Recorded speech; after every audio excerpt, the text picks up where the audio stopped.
The Neuroscience of Focus. Chapter 1. How the focused brain actually works when you try to focus. Reading a page, writing a report, listening to someone speak. An extraordinary and invisible battle begins. The prefrontal cortex, PFC, often described as the CEO of the brain. This region, located right behind your forehead, handles planning, reasoning, impulse control, and most importantly, sustained attention. When you tell yourself, "I need to focus," you are essentially trying to recruit the PFC to take control over deeper, more instinctive parts of the brain. Research from Harvard and Stanford consistently shows that the PFC is essential for maintaining goal-directed attention, and when this region becomes fatigued or overloaded, your ability to stay focused drops sharply. But the PFC does not and cannot work alone. For it to know what to focus on, the brain relies on a powerful filtering system located in the brainstem known as the Reticular Activating System, RAS. The RAS acts like a gatekeeper, constantly scanning your environment and determining which signals are meaningful. A sudden sound, a flash of light, a notification on your phone. RAS detects these changes and decides whether they should interrupt your current focus. What's even more fascinating is that the RAS responds not only to physical stimuli but also to psychological importance. If you're expecting an important message, even a tiny vibration can pull your attention away, because the RAS is hyper-attuned to what your mind values. This is why you may struggle to focus even when your phone is silent. Internally, the RAS is still waiting, still listening, still ready to switch your attention. Effective focus occurs only when the PFC and RAS synchronize. When the PFC chooses the target and the RAS suppresses irrelevant noise. Between these two systems lies a staggering network of approximately 86 billion neurons and 100 trillion synaptic connections, forming dynamic pathways that light up depending on what you are trying to do.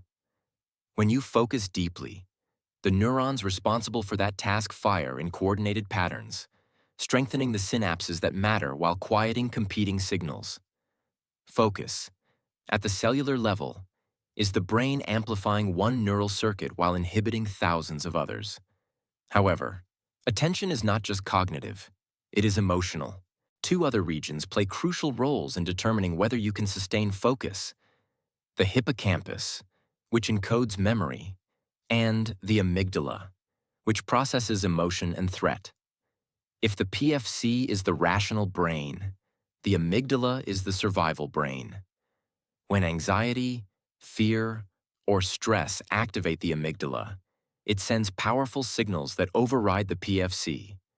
Harvard research shows that even mild emotional activation can significantly impair executive function and attention because the brain shifts from analysis to survival mode. This is why reading is nearly impossible when you're anxious. You aren't distracted. Your brain is prioritizing safety. The hippocampus, meanwhile, helps integrate new information.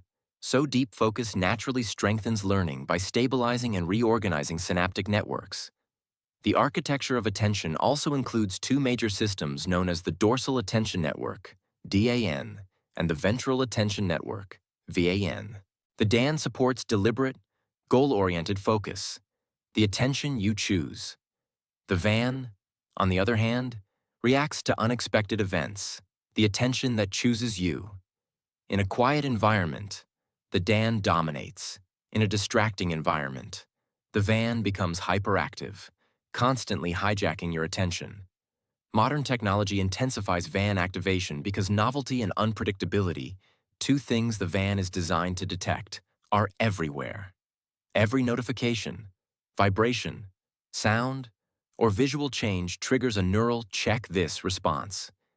It's not a flaw in your discipline. It's an ancient biological system doing what it evolved to do: detect potential threats. But in a world of smartphones and constant digital stimulation, that same mechanism becomes the enemy of sustained focus. Beneath these networks is the microscopic foundation of attention: synaptic efficiency. Synapses, the tiny gaps where neurons communicate, must fire rapidly and consistently for deep focus to occur. When you switch tasks frequently, those connections weaken or must reorganize, disrupting the flow of neural information. Stanford research shows that chronic multitasking is linked to reduced gray matter density in regions of the brain responsible for attention and emotional regulation, meaning the more you multitask, the worse your brain becomes at filtering distractions. Neuroscientists refer to the key difference between easily distracted individuals and highly focused individuals as neural efficiency. Strong focus doesn't come from trying harder, but from having fewer competing signals in the brain. People who focus well are not forcing their minds. They are experiencing less internal noise. The RAS filters more effectively. The amygdala remains calm. The PFC stays active. And the DAN guides attention without interruption. But modern life attacks this efficiency relentlessly. Scientists describe this burden as cognitive load, the total mental effort required to process incoming information. Today, the average person encounters tens of thousands of stimuli per day. Messages, updates, ads, videos, icons, reminders, scrolling feeds, fragmented content. Every piece of information demands evaluation from the RAS, emotional processing from the amygdala, and priority management from the PFC. The brain was never designed for this volume of stimulation, so it becomes overloaded.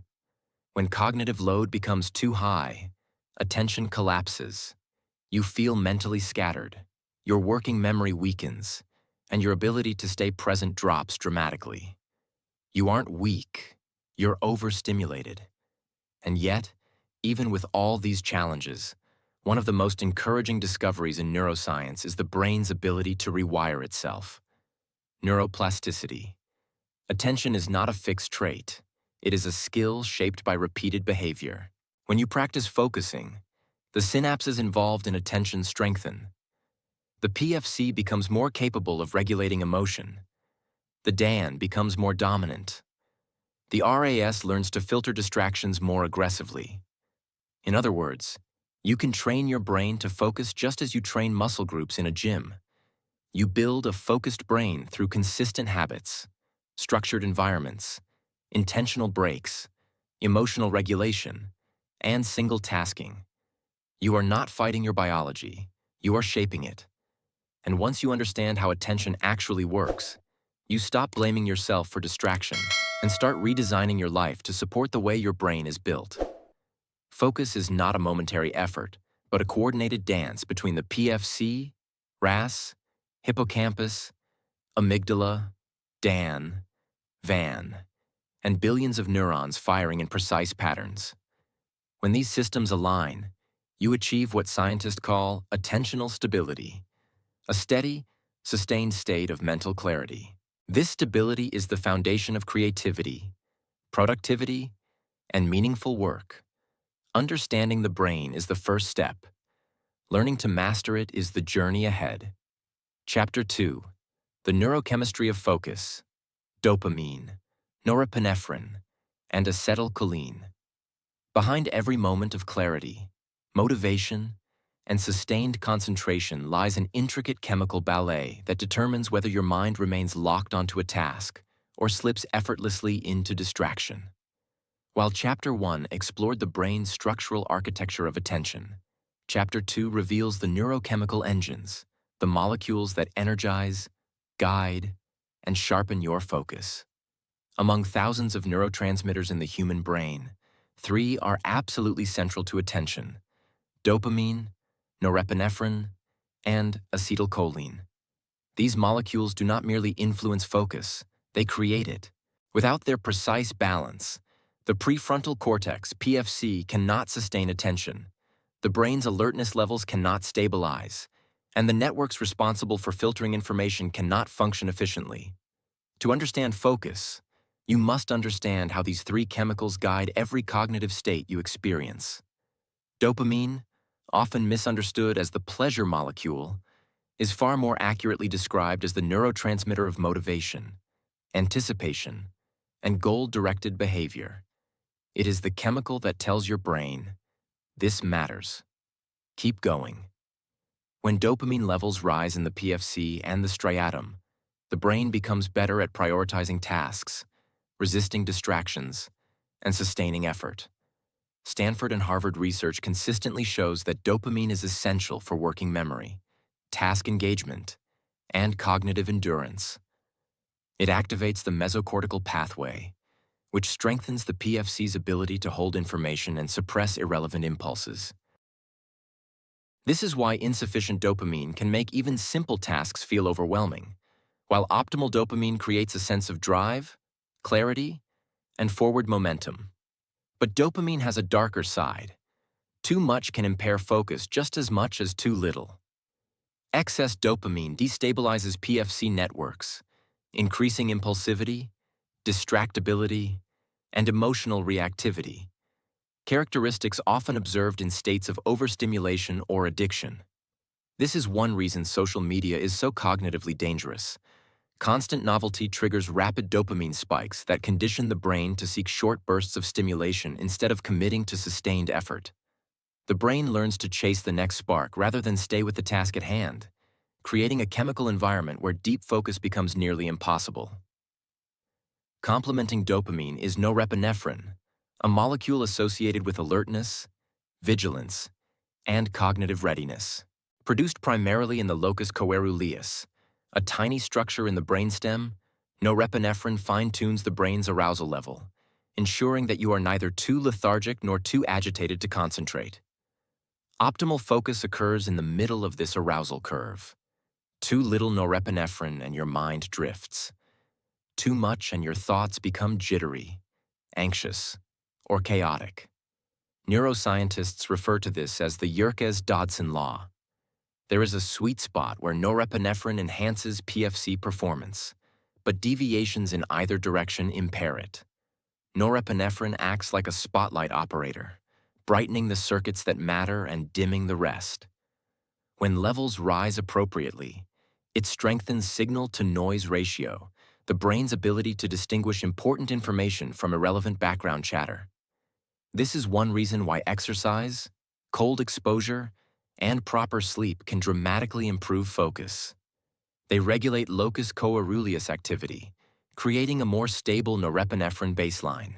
However, chronic stress does the opposite. It hyperactivates the locus coeruleus, flooding the brain with norepinephrine and cortisol, which shuts down high-level PFC reasoning and shifts control toward survival-oriented regions like the amygdala. In this state, focus becomes nearly impossible. Not because you lack willpower, but because your neurochemistry has shifted into a mode where the brain is preparing for threat rather than intellectual engagement. Working alongside dopamine and norepinephrine is acetylcholine, perhaps the most underappreciated but essential neurotransmitter for attention. Acetylcholine acts as the brain's precision enhancer. If dopamine motivates and norepinephrine energizes, acetylcholine defines where that energy and motivation go. It is released from the basal forebrain and binds to receptors in the PFC and sensory cortices, sharpening the brain's ability to tune into specific details. Think of acetylcholine as the zoom function of the mind. It narrows the focus window, increases perceptual clarity, and suppresses irrelevant stimuli so the task at hand becomes more vivid. Neuroscience studies show that acetylcholine enhances top-down attention, meaning it strengthens your ability to concentrate intentionally rather than reactively. It also plays a critical role in neuroplasticity, helping the brain encode new experiences, strengthen synapses, and consolidate learning. This is why states of deep focus often lead to fast skill acquisition. Acetylcholine is chemically priming your neural circuits to change. When all three neurotransmitters, dopamine, norepinephrine, and acetylcholine, operate in synchrony, the brain enters what researchers call an optimized attentional state. Dopamine provides purpose, norepinephrine provides alertness, and acetylcholine provides clarity. Together, they stabilize the PFC, suppress distractions, and enhance the efficiency of the dorsal attention network. But when even one of these systems becomes dysregulated, attention fractures. Too little dopamine and everything feels dull. Too much norepinephrine and your mind races.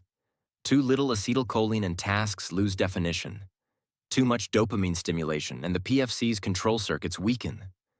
The delicate chemical balance required for focus is why lifestyle factors, sleep, nutrition, stress, digital habits, have such a profound impact on cognitive performance. Consider sleep. During deep sleep, the brain replenishes dopamine receptors, resets norepinephrine activity, and clears metabolic waste that interferes with neurotransmission. When you wake up sleep-deprived, dopamine signaling weakens, norepinephrine becomes erratic, and acetylcholine levels drop, creating the trifecta of poor attention, low motivation, low clarity, and low cognitive control.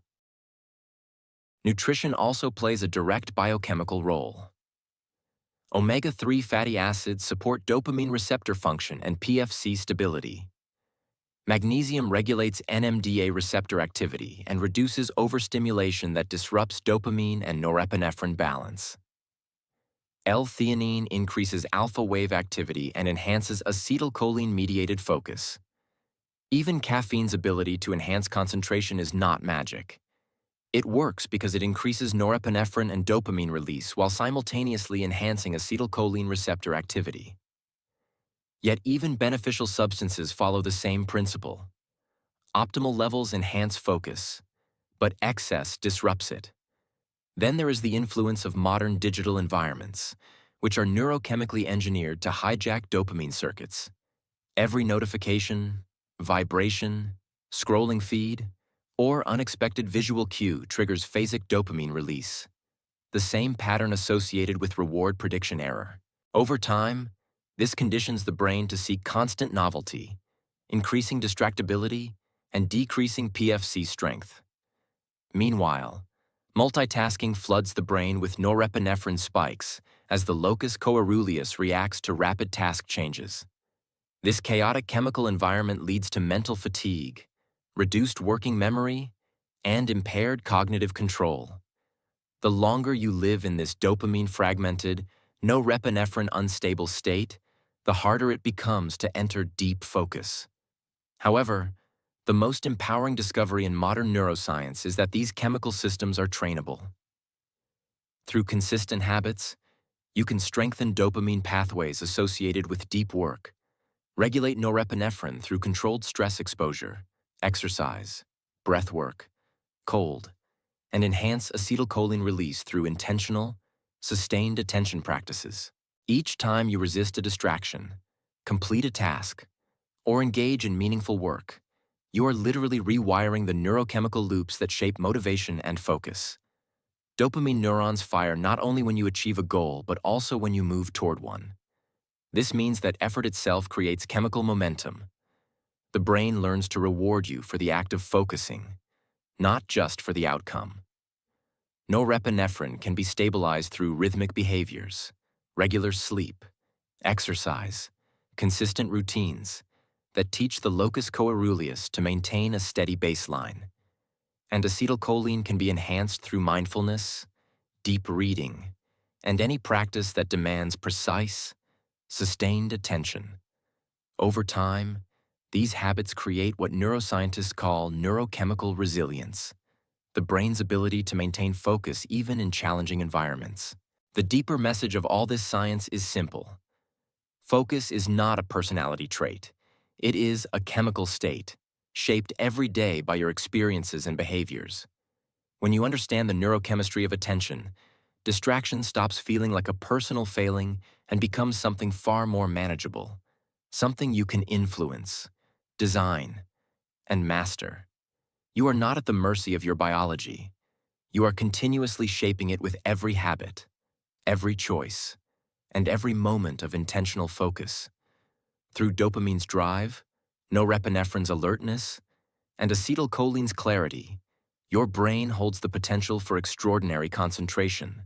And that potential grows stronger the more you learn to work with your neurochemistry instead of against it. Chapter 3. The Enemies of Focus: Multitasking, Distraction, and the Attention Fragmentation. Crisis, if attention is the currency of the mind, then the modern world is engineered to bankrupt you. Every notification, every fragment of content, every unexpected sound, every app designed to hijack your impulses pulls at the delicate neural architecture responsible for concentration. And the truth, proven repeatedly in neuroscience research, is that the brain is not built for multitasking.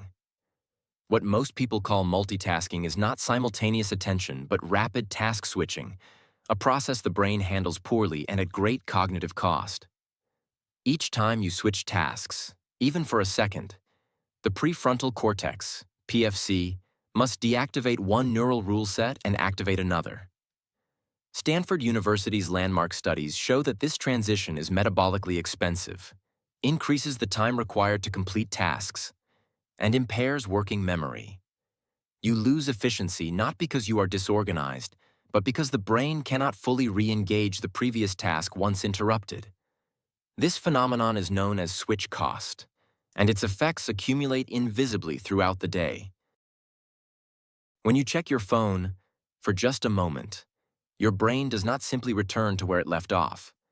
Instead, attention becomes scattered across multiple incomplete circuits. Neuroscientists have also identified something even more insidious: attention residue. After switching tasks, a portion of your cognitive resources remains stuck on the previous activity, reducing your ability to enter deep focus.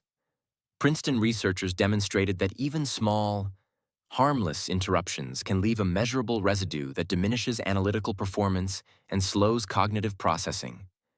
The PFC becomes overloaded trying to manage multiple mental threads, and the quality of thinking deteriorates. This is why you can feel busy all day yet accomplish almost nothing meaningful.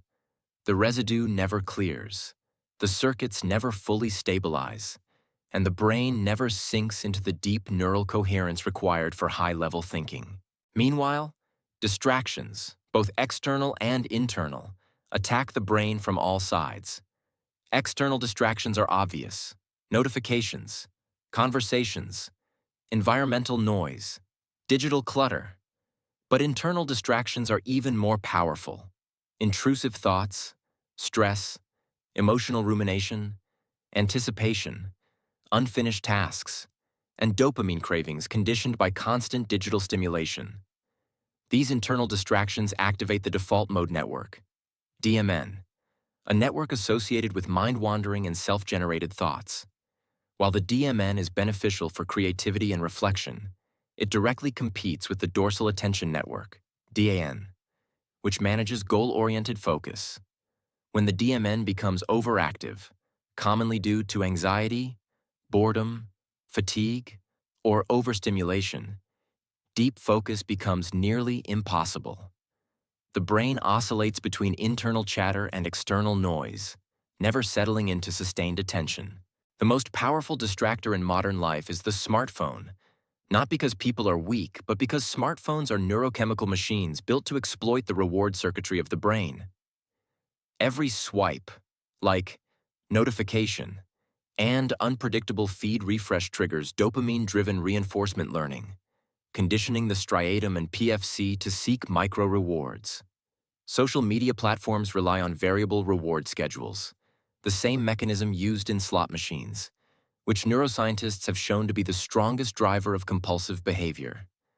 This unpredictability hijacks the brain's reward pathways, creating a loop in which attention is constantly pulled outward. Over time, this disrupts dopamine baseline levels, making everyday tasks feel less stimulating and more effortful. The brain becomes accustomed to high-frequency novelty, reducing the ability to remain engaged with slow, complex, or demanding work. Digital overstimulation also affects the locus coeruleus, the brain's norepinephrine center. Rapid content switching, endless scrolling, and constant notifications push the locus coeruleus into a state of hyperarousal, leading to irritability, impulsivity, and decreased cognitive stability. Norepinephrine spikes fragment attention and impair the PFC's capacity to orchestrate deep, sustained thinking. As norepinephrine destabilizes the PFC, emotional centers like the amygdala become more reactive, amplifying stress and reducing cognitive control. This creates a vicious cycle. Distraction increases stress. Stress increases distractibility, and both weaken the neural circuits responsible for focus. Meanwhile, multitasking on digital platforms creates structural changes in the brain.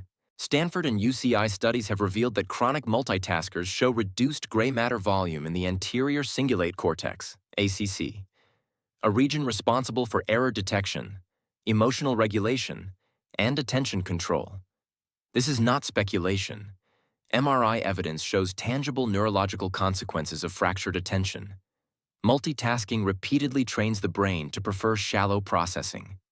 Instead of building long, coherent neural pathways required for deep work, the brain becomes wired for skimming, scrolling, scanning, and switching.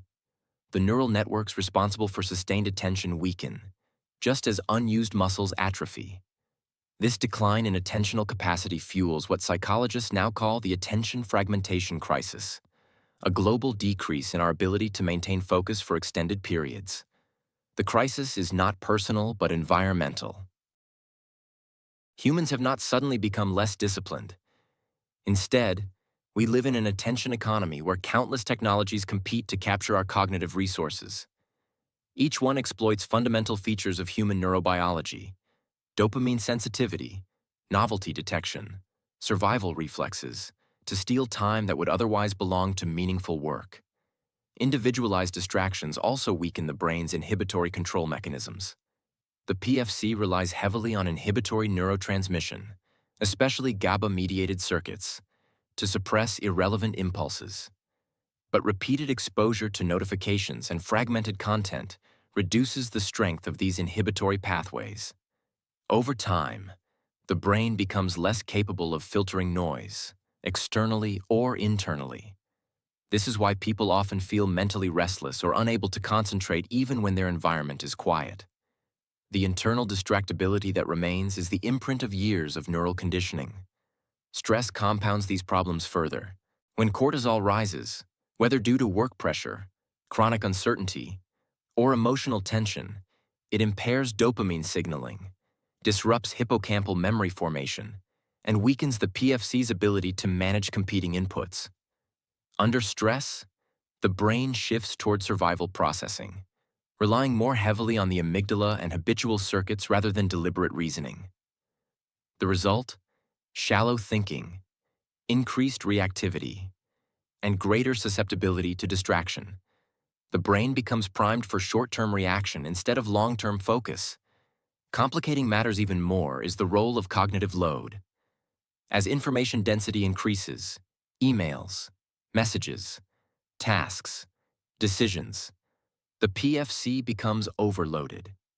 Research from the University of London shows that excessive multitasking temporarily reduces IQ levels by impairing working memory and fluid reasoning.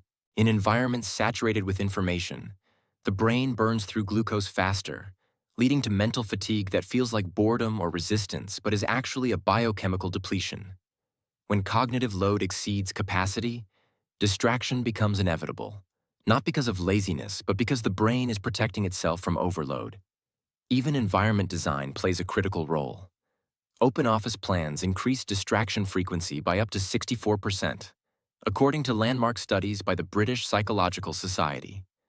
Noise pollution forces the DAN to constantly recalibrate attention, weakening focus endurance. Meanwhile, cluttered digital environments, too many tabs, disorganized files, chaotic interfaces, create constant background cognitive noise that drains working memory. These micro-drains accumulate, leading to attention fatigue long before meaningful work can occur. Yet despite these challenges, the human brain remains remarkably adaptable. Neuroplasticity allows the PFC, DAN, and inhibitory networks to rebuild strength when given the right conditions. The enemy, then, is not distraction itself, but the unawareness of how distraction reshapes the brain. When you understand that multitasking is not a neutral habit, but a neurological stressor, that each interruption leaves attention residue, that digital overstimulation rewires dopamine pathways, that chronic task switching weakens gray matter, you begin to see why focus feels difficult. It is not a character flaw. It is the natural consequence of living in an environment fundamentally misaligned with the biological requirements of attention. And yet, science also makes one thing clear. Attention can be restored. The brain can be retrained. The PFC can strengthen. Dopamine can stabilize. Inhibitory control can improve. Focus is not lost. It is simply overwhelmed. With the right practices, the same brain that has been conditioned to crave distraction can be reconditioned to seek depth, clarity, and presence. Understanding the enemies of focus is the first step toward defeating them and reclaiming the full cognitive power your mind is capable of. Chapter 4. Focused Mode and Default Mode. The two brains inside your brain. Every moment of your life, your brain shifts between two powerful and competing modes of operation. A state of deliberate, task-oriented concentration known as the focused mode, and a state of spontaneous thought, mental drifting, an internal narrative known as the default mode network, DMN. These two networks, each essential for human cognition, shape your attention, memory, creativity, problem-solving, and overall sense of clarity. But while both systems are vital, they cannot operate at full strength simultaneously. When one turns on, the other must turn down. Neuroscientists refer to this as anti-correlated network dynamics, meaning the brain has to choose, either immerse itself in the external world or drift into the internal one. Understanding how these two modes interact, and often interfere with each other, is one of the most important insights in modern neuroscience for anyone seeking deeper focus, creativity, or mental resilience. The focused mode, also called the task-positive network, TPN, activates when you engage in concentration-heavy tasks, solving a problem, reading deeply, coding, writing, or performing any activity that demands mental effort. This network includes the prefrontal cortex, posterior parietal cortex, and regions involved in top-down control, sensory filtering, and goal-oriented cognition. When the TPN is active, your brain marshals attention, inhibits distractions, holds information in working memory, and directs cognitive energy toward a specific outcome.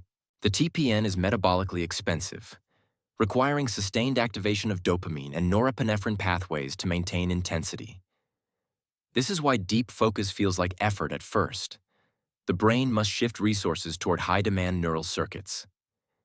In contrast, the default mode network, spanning the medial prefrontal cortex, posterior cingulate cortex, and angular gyrus, activates during rest, mind-wandering, daydreaming, rumination, and self-referential thinking.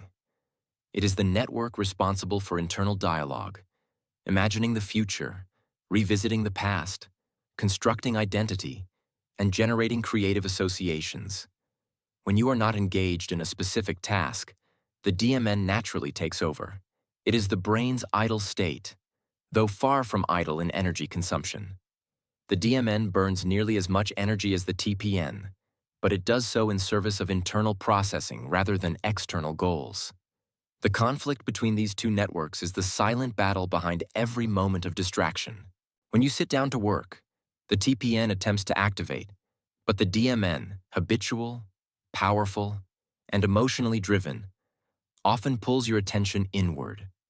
Random memories, worries, fantasies, unfinished conversations, fears, and expectations. Neuroscientific research from Harvard and the University of Wisconsin shows that more than 47% of waking life is spent in mind-wandering, and that this state is strongly correlated with decreased happiness and decreased task performance. The DMN is not the enemy. It is essential for creativity, empathy, and meaning-making. But when it activates at the wrong time, during focused work, it destabilizes attention. The PFC loses coherence, working memory fragments, and the brain oscillates between internal and external worlds. This oscillation is one of the greatest hidden costs of distraction. Each shift from TPN to DMN disrupts the neural stability required for deep work. It takes up to 23 minutes, as shown by UCI studies, to return to full concentration after an interruption, even if the interruption lasts only seconds. Why? Because the brain must reconfigure its network architecture, shutting down DMN-driven narrative thought and ramping up TPN-driven analytical circuits. This process involves dopamine release, norepinephrine modulation, and metabolic shifts that cannot happen instantly. The deeper the work, the longer it takes to re-enter the state once broken. One of the most profound insights in attention research is that the DMN is naturally stronger than the TPN. Evolution designed humans to reflect, anticipate danger, plan for the future, and replay memories, that is, to survive. The DMN supports these survival functions. Focus, on the other hand, is metabolically expensive and counter-evolutionary. It narrows attention, excluding signals that might indicate threats. This is why focus must be trained while distraction is automatic.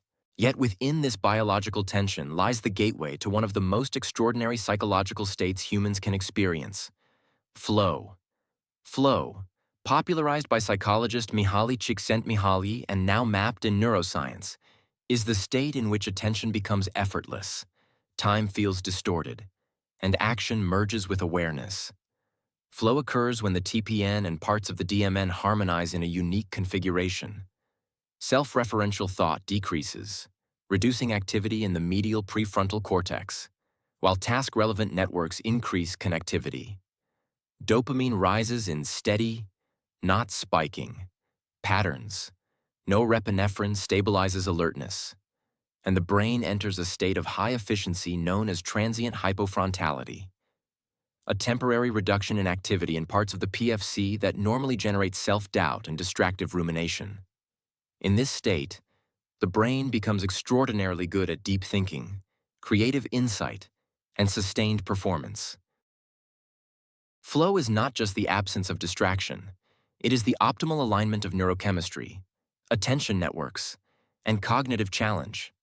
Achieving flow requires conditions that quiet the DMN enough for the TPN to dominate smoothly. Clear goals, immediate feedback, the right level of difficulty, and an environment with minimal noise, both external and internal. When these conditions are met, the brain transitions from effortful focus to fluid, self-reinforcing concentration. But in everyday life, most people experience the opposite. They attempt focused work while the DMN remains partially active, worrying, planning, fantasizing, predicting. This partial activation conflict is cognitively exhausting. The brain is not fully in task mode or rest mode. It is stuck between both, draining energy without achieving depth. Chronic multitasking worsens this conflict by training the brain to switch rapidly between internal and external cues, strengthening DMN intrusions and weakening TPN endurance. Emotional stress also inflames the DMN. When the amygdala is activated through fear, uncertainty, social comparison, or internal pressure, the DMN floods the mind with negative narratives. The PFC then loses regulatory control, making focus even more difficult. People often interpret this as laziness or lack of discipline, but it is neurobiology. The brain cannot enter coherent task-positive mode when internal emotional noise is too loud. What makes this even more challenging is that the DMN is habitual. It activates automatically when the brain is not anchored to a task. If you do not deliberately shape your environment and behavior, the DMN will pull you into thought loops without your permission. Yet the same network that distracts you can also unlock extraordinary creativity. During rest, walking, showering, or daydreaming, the DMN generates insights, associations, and meaning-making that the TPN cannot produce. Many scientific breakthroughs occur when the brain moves between these two networks in a rhythmic pattern, focused work interspersed with relaxed reflection. Neuroscientists call this attentional cycling, and it is one of the most effective ways to combine depth and creativity. This is why strategic breaks improve problem solving and why mind-wandering moments often deliver unexpected clarity. The key is timing. DMN for creativity, TPN for execution. When the two are allowed to do their jobs at the right times, cognitive performance multiplies. But when they collide, trying to activate simultaneously, productivity collapses. Modern life intensifies this collision. Constant digital inputs keep the TPN partially engaged while also stimulating the DMN through emotional triggers, memories, and internal storytelling. The result is neural incoherence. The brain is constantly busy but rarely focused, constantly stimulated but rarely fulfilled. Achieving focus in the modern era is not simply about discipline. It is about designing conditions that allow the TPN to operate without interference. This includes controlling dopamine spikes, reducing internal triggers, managing emotional load, and understanding the brain's natural oscillatory rhythms. Researchers have discovered that the brain operates in ultradian cycles, 90-120-minute waves of high and low mental energy. Working in synchronization with these cycles improves TPN dominance and reduces DMN intrusions. Likewise, practices such as mindfulness, breath regulation, and deep reading strengthen the brain's ability to deactivate the DMN voluntarily, improving attentional control and emotional regulation. Over time, the PFC becomes more capable of suppressing irrelevant internal chatter, making it easier to enter states of sustained concentration. In essence, focus is not just the absence of distraction, but the mastery of internal neural competition. The battle between focused mode and default mode is not a flaw in your brain. It is the fundamental architecture of human cognition. But with awareness, training, and deliberate environmental design, you can shape these networks to work for you, not against you. When you learn how to quiet the DMN and strengthen the TPN, the mind becomes a powerful, precise instrument capable of extraordinary depth, clarity, and creative insight. Understanding these two networks is not just a scientific concept. It is the foundation for reclaiming control over your mind in a world that constantly pulls it away. Chapter 5. Scientific Strategies to Enhance Focus. Training the brain for deep work. Improving focus is not a matter of willpower, but of designing conditions that align with the brain's biology. The modern brain is constantly bombarded with stimuli that activate the default mode network, destabilize dopamine pathways, and overload the prefrontal cortex. Yet neuroscience has shown that attention can be strengthened through systematic training, just as muscles become stronger with repeated stress and recovery. One of the most powerful scientific insights is that the brain enters deep focus through attentional gating, a process in which irrelevant neural signals are suppressed so that the task-relevant circuits can fire coherently. This gating depends on optimal dopamine and norepinephrine rhythms, minimal distraction, and stable prefrontal activation. To create these conditions, researchers emphasize the importance of structuring work into time-bounded, cognitively protected intervals. The Pomodoro technique, often dismissed as simple productivity advice, actually mirrors how the brain manages energy through ultradian rhythms, 90-minute peaks followed by short troughs in alertness. Studies show that 25 to 50-minute periods of uninterrupted focus followed by brief breaks help the locus coeruleus reset its norepinephrine baseline, preventing mental fatigue and preserving attentional stability. Likewise, 90-minute deep work blocks activate the dorsal attention network long enough for the brain to enter high coherence states while avoiding the cognitive burnout that occurs when the PFC is pushed beyond its metabolic limits. Equally important is minimizing task switching, which research from Stanford and MIT identifies as one of the most damaging habits for the prefrontal cortex. Every switch forces the brain to deactivate one rule set and activate another, draining glucose and leaving attention residue that weakens subsequent focus. Strategies such as single tasking, batch processing similar tasks, and using environment cues like dedicated workspaces or device isolation significantly reduce this neural strain. Scientists have also discovered that dopamine priming is essential for starting difficult tasks. The brain requires a small dopamine increase to overcome the resistance associated with task initiation. This can be triggered by breaking tasks into micro steps, using a 2-minute activation rule, or creating a ritual that signals the brain to enter performance mode. Once the first step is completed, dopamine reinforces progress, making continued focus easier. Language such as, "just start the first 2 minutes" works not because of psychology alone, but because it aligns with how dopamine facilitates goal-directed behavior. Beyond neurochemistry, environmental design plays a decisive role in attention. Visual clutter increases cognitive load by forcing the brain to process irrelevant stimuli. Auditory noise constantly triggers the ventral attention network. Digital notifications cause phasic dopamine spikes that destabilize the prefrontal cortex. To counter these effects, researchers recommend creating attention sanctuaries, spaces engineered to reduce sensory interference. This includes controlling the visual field, minimal clutter, consistent lighting, limited color noise, eliminating unpredictable sounds, using noise-canceling headphones, or employing brown noise to stabilize neural oscillations. Even temperature matters. Studies show that cooler environments, 18 to 21 degrees Celsius, enhance alertness by increasing noradrenergic activity, while warm environments promote lethargy by reducing cortical arousal. Scientific strategies also emphasize the importance of physical state regulation. Exercise significantly increases dopamine receptor density, boosts blood flow to the prefrontal cortex, and enhances BDNF, brain-derived neurotrophic factor, improving neuroplasticity and cognitive endurance.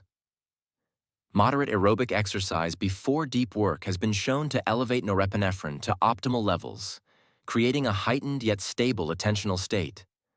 Breathing techniques, such as slow diaphragmatic breathing or cyclic sighing, reduce amygdala activation and shift the brain out of stress-dominated mode, allowing the PFC to regain control. Even posture affects cognition. Sitting upright increases activity in the locus coeruleus and improves vigilance, while slouched posture correlates with reduced attentional engagement. Another critical component of improving focus is managing the brain's relationship to digital stimuli. Smartphones and online platforms operate on variable reward schedules that continually spike dopamine. To protect focus, neuroscientists recommend creating dopamine boundaries, such as placing the phone outside the visual field, using grayscale mode to reduce reward salience, and restricting high dopamine digital activities, social media, fast-paced content, notifications, to designated time windows. The goal is to prevent dopamine depletion and maintain the brain's sensitivity to slow, meaningful work. Sleep also plays a foundational role. During deep sleep, the brain resets neurotransmitter systems, clears metabolic waste through the glymphatic system, and strengthens synaptic pathways associated with learning. Sleep deprivation reduces dopamine receptor availability, destabilizes norepinephrine release, and weakens the PFC, making focus significantly harder. A rested brain can enter deep focus effortlessly. A fatigued brain fights itself. Cognitive science also highlights the value of implementation intentions, specific, pre-decided rules that automate behavior and reduce cognitive friction. For example, when I sit at my desk, I open my project and work for 25 minutes. These rules bypass decision fatigue and strengthen neural pathways associated with focus, reducing the likelihood of distraction. Over time, these routines become encoded in the basal ganglia as habits, freeing the PFC for higher-level thinking. Finally, one of the most profound insights in neuroscience is that focus improves through progressive attentional training. Just as lifting weights gradually increases muscle strength, practicing sustained attention increases the brain's ability to maintain coherence. Mindfulness meditation, for example, thickens gray matter in the anterior cingulate cortex and strengthens prefrontal networks involved in attentional control. Deep reading strengthens neural pathways associated with sustained engagement and comprehension. Even boredom tolerance training, allowing the mind to sit without stimulation, reduces DMN overactivity and increases the brain's capacity for stillness, a prerequisite for deep focus. What emerges from all this research is a simple truth. Focus is a trainable state rooted in biology, not personality.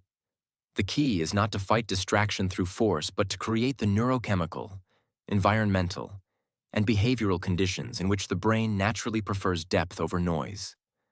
When you align your habits with neuroscience, focus stops feeling like a struggle and becomes a natural expression of a well-designed mind, one capable of clarity, discipline, and extraordinary cognitive power. Chapter 6. Building a Focused Brain for Life.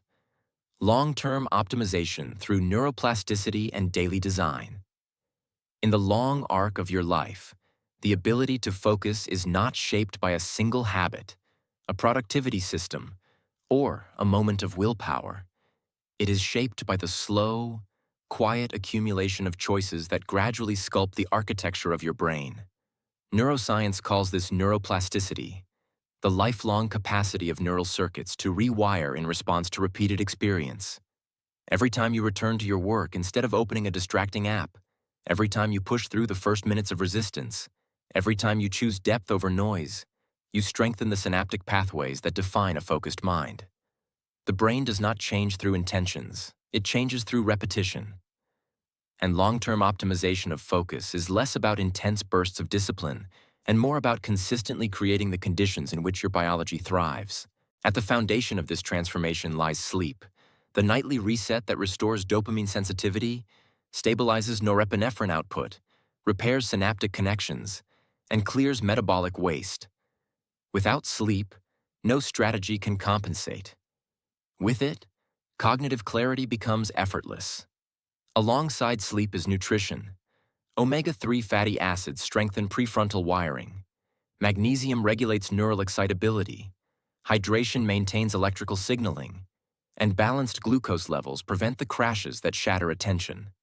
Movement, too, is not optional. Aerobic exercise increases BDNF, enhances neurogenesis, and boosts executive function over time, while even brief daily walks modulate stress pathways and improve attentional coherence. But long-term focus is not built by biology alone. It requires emotional regulation. Chronic stress floods the amygdala with activation, disrupts PFC control, and corrodes attention at its roots. Practices such as slow breathing, mindfulness, reflection, and intentional rest teach the nervous system to return to baseline, reducing the DMN's grip and strengthening cognitive stability. Over months and years, these emotional habits become protective layers around your ability to concentrate. Equally important is environmental architecture. The spaces you occupy repeatedly become encoded in memory as cues for certain brain states. A clean, quiet, dedicated workspace becomes a neural anchor for deep work. A cluttered, overstimulating environment becomes an anchor for distraction. Technology boundaries, such as controlled dopamine exposure, device separation, and notification elimination, rewire reward circuits so the brain learns to find meaning in slow, challenging tasks again. And beneath all of this lies identity. Long-term focus emerges when the brain no longer fights itself because the person you believe you are aligns with the behavior you practice. When you say, "I am someone who protects my mind," or "I am someone who does deep work," you create top-down expectations that shape neural pathways. Behavior reinforces identity. Identity reinforces behavior. And together they build the focused brain you carry into the future. Ultimately, optimizing attention for life is an act of devotion to your potential, your purpose, and the version of yourself you are becoming. The science is clear. Your brain will adapt to whatever you repeatedly demand of it. If you train it for distraction, it will fracture. If you train it for depth, it will expand. Focus is not a talent. It is a direction. It is a practice. It is a choice you make again and again until your brain learns the way home.